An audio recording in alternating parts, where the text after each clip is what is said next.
Hello everyone, this is Defense Politics Asia. According to the UAV, we have the latest intel that the enemy entrenchment is hiding within the forest at the coordinates of Lima, India, Kilo, Echo. And I repeat again, the coordinate is Lima, India, Kilo, Echo. So please uh, make your take actions against that entrenchment. I'm not sure what you're going to send, but we need to take out that entrenchment as soon as possible.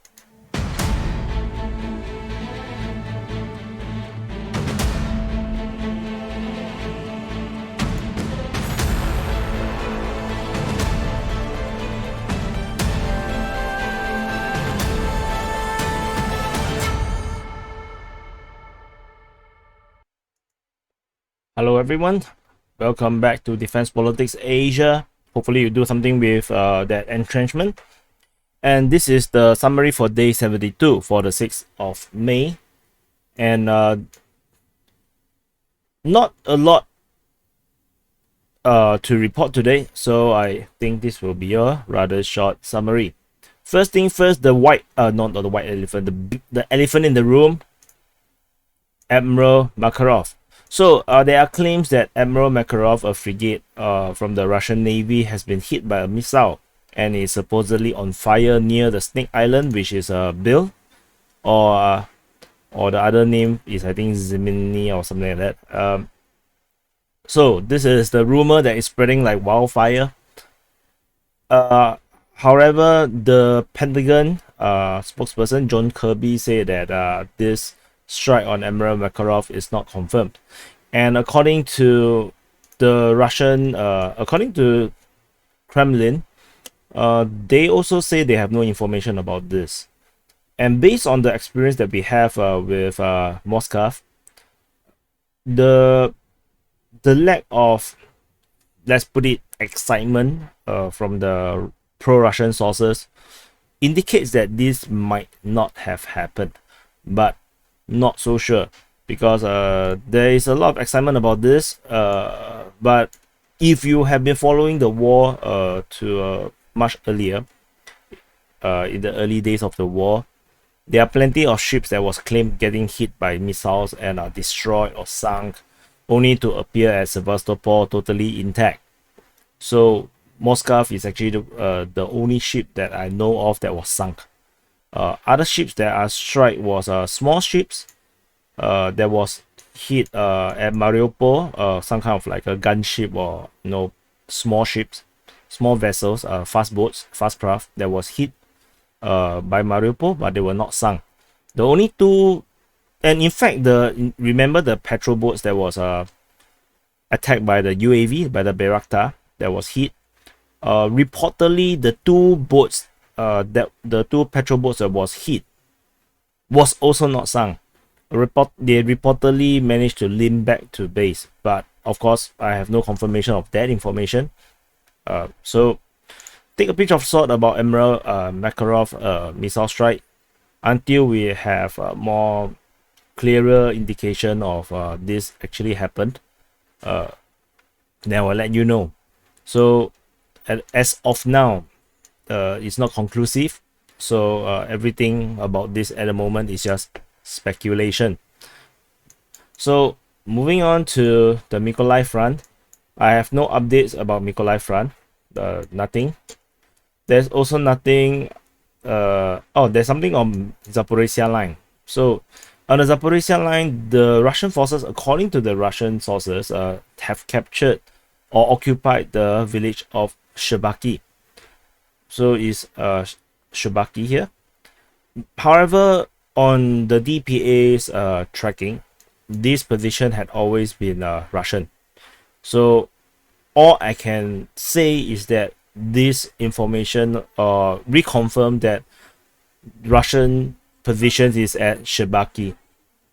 So this Shebaki is on the west side of Orikhiv, and there is heavy fighting or engagements in this area as well as in this area.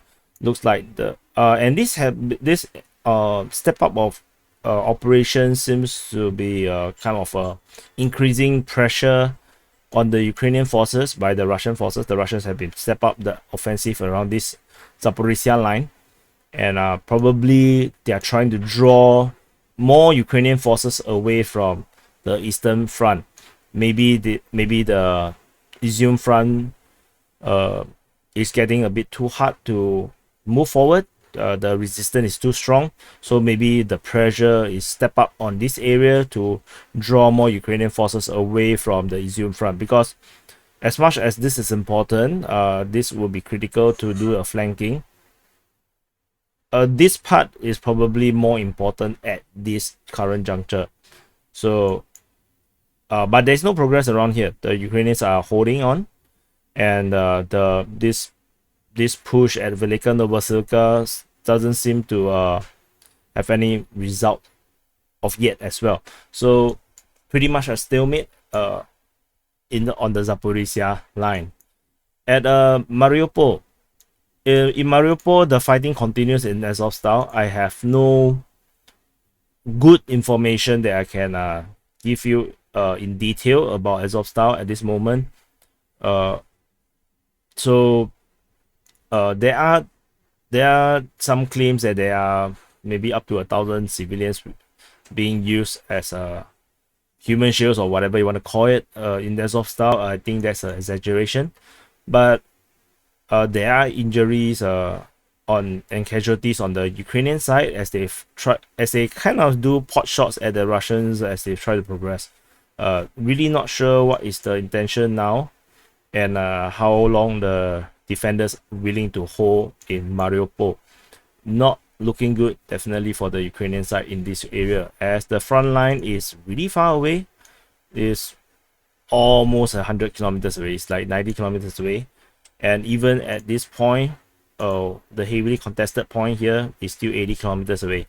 Very far. Of course, if you drive a F1 car in a straight line, you'll get there in really like in a few minutes, I guess. So but you can't drive a F1 car here. So Donetsk front, I have no updates on Donetsk front. I have nothing changes. There's no changes all around here. Going into the Luhansk front, I probably have already mentioned this. Part of Orikhiv is captured by the Russian forces, but no other information regarding this part. There's also no updates on Popasna, other than heavy fighting continues. No update on the Nizhny here and Toshkivka region here. I might have this part. There might be some mistake. Maybe they didn't capture Nizhny. But we'll take a look and we'll see how things goes, because the lack of information is make it really hard to verify. However, there are bombardment around here, but if you want to know, so no further updates on the Severodonetsk region. So fighting supposedly continues. No update on Privilia. There is an update, however, on Bilohorivka. So the Russian forces have been reported to be fighting at Bilohorivka. They are now attacking this position. So to know what happens, that previously the front line was indicated in this way. I did not push the front line all the way through this forest because it's very hard to know where the front line is in the forest. But we did have information and intel that there was fighting within this forest. So the Russian forces was attacking a stronghold within this forested area, and looked like it was successful. And probably the Russians have erected a pontoon bridge around the Seversky Donetsk River. Not exactly sure at which part. My suspicion is that it's probably along here. There's my suspicion. So because there's a road going through here, they probably stay at this hotel, this very nice hotel or chalet over there.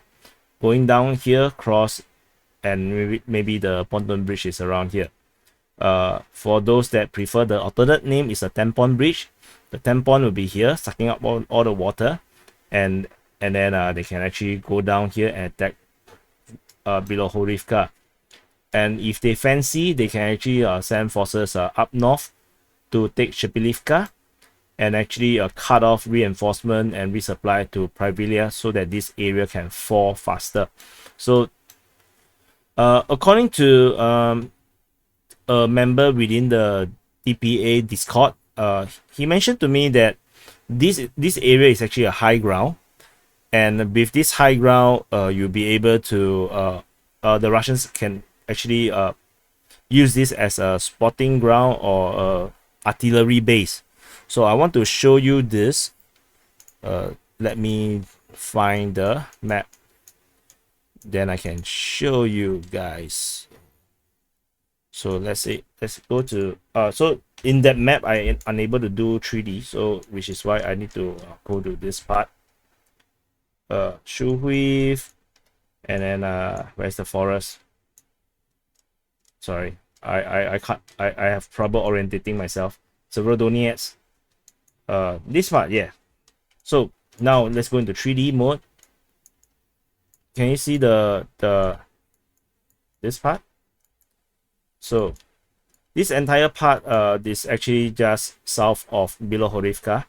So Bilohorivka is actually there, and this entire artificial mountain, this incredibly flat, and this is perfect for spotting. They can actually see very far, and they can actually use this as an artillery base. So this is information given to me by one of the DPA members in the Discord channel, and he private messaged me to let me know about this possibility. So from this position, you can see the entire front here, and you can actually rain artillery on a lot of positions. So you can actually also see there's this hill here, there's some valley. So very interesting topography around here, and they can also oversee this. So Bilohorivka is here. So this is the very important geographic feature that the Russians can use to rain fire on everyone. Very interesting.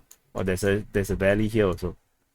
Very, very interesting. So but I cannot do this 3D on this map, so which is why I have to resort to Google Map.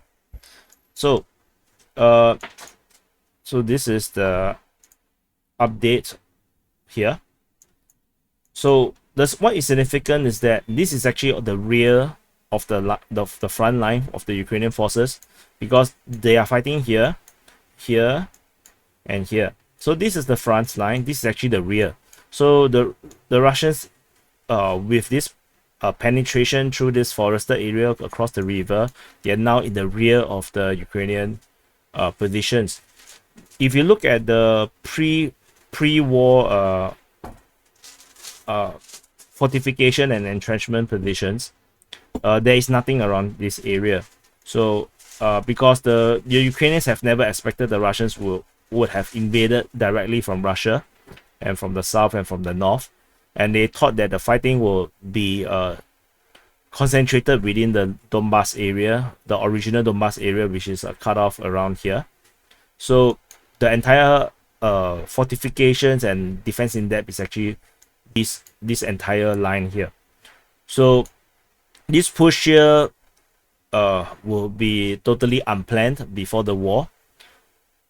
However, there is a lot of time for the Ukrainians to actually create new entrenchment. It's actually not that difficult, because if you look at any of this entrenchment, you can see it is basically just a trench line, zigzag trench line, and you can actually dig this up really quickly with excavators, and then you just send troops in. You can have some artillery positions. You can see all these vehicles and artillery positions, and you can actually set this up in a very, very short time. So despite all these icons here, you can expect that there's actually a lot more, probably double in numbers, especially in the northern here. around Sloviansk, around Kramatorsk is probably now sprinkled with many of these entrenchments. So I'm not so sure about this area though. I'm sure south of Izium, around Bavinkov, Nikopol, Pavilier here, Ivanivka, all these are filled with all this entrenchment, especially north of Sloviansk, around Kramatorsk as well. So, but this area I'm really not so sure. So let's see how fast the Russians can actually penetrate through this area, and we'll probably have a better idea how strong the defenses is around this rear side. But if they are successful, if the Russians are successful in taking Bilohorivka, they can cut off this part to kill off Privilia, and they can actually take Zolotarivka and cut off this resupply route, and there will be no more resupply and reinforcement, at least to the northern part of Lysychansk, and they can actually go on south, capture this petrol oil refinery area at the Verkon Kamyanka, go further south and capture this junction, this T junction here, and the entire southern route of resupply will be gone. And let me see if there's any more roads around here. Is this a road? Oh, this is a railway road. So this railway, I'm not sure if they are able to use it. Is there any roads? Looks like there is still one more road here, a small road through Tripilia. So there's only one smaller road here. The entire route here is totally dependent on this cross junction here. To go all the way south towards Bakhmut. So this push here will be really critical for the Russians to achieve a quicker victory over this front around here, the east of the Eastern Front. So moving to the Izium front, there is no changes and updates regarding this area. The fighting at Ozheny, we are not so sure what's happening there, and there's actually no updates regarding all these different positions. So no updates here. There is a plane. So let's talk about the plane later. So going to the Kharkiv front. Okay, sorry. There's another thing. There is this rumor that the Ukrainians are trying to launch an attack. From where? I think I lost that position. Okay, forget about that. Because I can't remember that one, because it's just a rumor. So that's why it's not indicated on the map. So to the Kharkiv front, the Ukrainian offense continue. If you have watched the quick update, it's the same thing. So after the capture of Stary-Saltiv, despite the bridge is not usable, they actually went westward and captured Fedorivka, Shetokhov, Peremorka, and as well as Ukrainka. The speed of the capture indicates that there's actually very little resistance from the Russians. So they captured this in very fast time. And this, if there's any Russian forces at Pishani or Pishans, or don't know how this is pronounced, then they are now in danger of getting encircled, because the Ukrainian forces also captured Alexandrivka. So this is after the Russians try to attack Kutuzivka, and I think this attack has failed, and then the Ukrainians now captured Alexandrivka. So this also probably represents that the Russians have decided to withdraw to northward, and this attack at Stary-Saltiv probably might have also failed. So given the capture here, we can actually kind of guess that maybe the Russian forces attacked from Verkhin-Saltiv.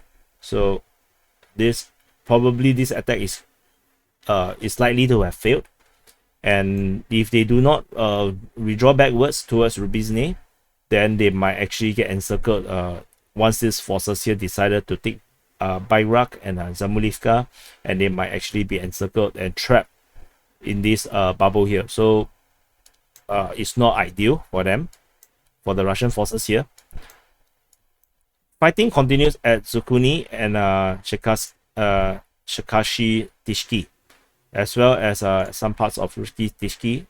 There are Ukrainian sources claiming that Russky Tishki and Zukuni has been captured. However, I don't think so, because there are conflicting reports from the Russian side. So let's wait further for further confirmation. However, this bridge is reportedly destroyed by sabotiers from the Ukrainian side. I can actually show you this video. Can open here. So this is actually the bridge I have geolocated. Should be correct. Can I come? Oh, so it's very loud. Sorry. So the bridge is destroyed. You can see. So this road bridge is the connection. The only connection between Cherkassy Tishki as well as from Russky Tishki. So with this road destroyed, this connection between the two is now broken. So this, as you can see, this bridge is a direct connection to Russky Tishki. The only other bridge is now all the way up north in this area. So some Ukrainian sources claim that the bridge is actually destroyed by the Russians. But then the Russians are saying that this is actually destroyed by the Ukrainians. So let's see what happens there. There is no more updates regarding this other area. So I want to cover about some destroyed aircraft. So first, we have a Sukhoi 25 and a MiG-29 shot down over Preobrazhenie. So it's here. So this shutdown is actually very deep from the front line. It's actually all the way around 60 kilometers to the rear. And I believe that this might be a case of the Ukrainians using the Sukhoi 25 to try to attack the supply line of the Russians, because the roads here, this road here, as well as this road here, is used by the Russians for resupply, and the resupply line is rather long, and there's always many trucks driving through them on a daily basis. Probably the Sukhoi 25 is being sent to destroy some of them, or to make it harder or block the road by destroying some vehicles. And the MiG-29 is probably there to escort the Sukhoi 25, I guess, because MiG-29 is usually meant for air-to-air combat. And however, both of them got shot down so deep within enemy territory. And there's another one that is even more curious. There is this Sukhoi 27 getting shot down all the way at Platonivka. I have Platonivka is here, this village here, and is really near into the Russian territory and extremely far from the front line. It's almost 100 kilometers away. And this is unusual because why would the Ukrainian aircraft fly this far away from the front line? I suspect, this is my theory. This is okay, so this information is from the Defense Ministry of Russia. So I suspect that this Sukhoi 27 is actually chasing the Russian Sukhoi 25. So the Russians are known to use a lot of the Sukhoi 25, and Sukhoi 25 is being sent from Rostov area up into the front line to try to attack Ukrainian positions. And maybe this Sukhoi 27 is giving chase, and he took a gamble, and maybe this gamble is a bit too risky and too high risk, and he chased all the way too close into the Russian border and got shot down.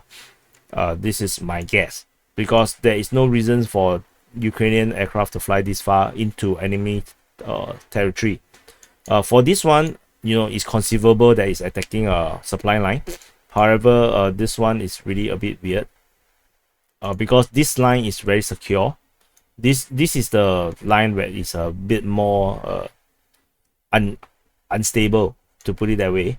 So for the plane to need to attack to this part, I believe that is actually chasing an aircraft, which is why giving chase would end up flying rather far away. And so there goes this aircraft. And amazingly is that the Ukrainians still have this many aircraft. So really not sure, how deep and how far will this Ukrainian plane rabbit hole goes. So this is the update for the day of 72 for the 6th of May. And once I know you guys are more interested about this thing, especially the pro-Ukrainian crowd. Once I have better information, I'll let you know about this. And this is the summary. And remember to press the like button and attack that entrenched position at Lima in India Kilo Echo. And I will see you in the next update.